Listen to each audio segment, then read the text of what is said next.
До този момент не съм прибегнала до лазерна епилация, чисто и просто поради бременности, кърменици, ражданици.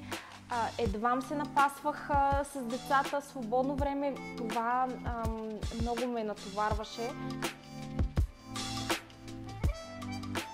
Обаче от това лято някакси започнах много повече да си обръщам внимание сама на себе си. Хареса ми всъщност колко е хубаво човек да си има фиксирано време за него самия. От лазерната епилация очаквам чудеса, защото съм чувала само хубави неща. Всички мои познати са го правили.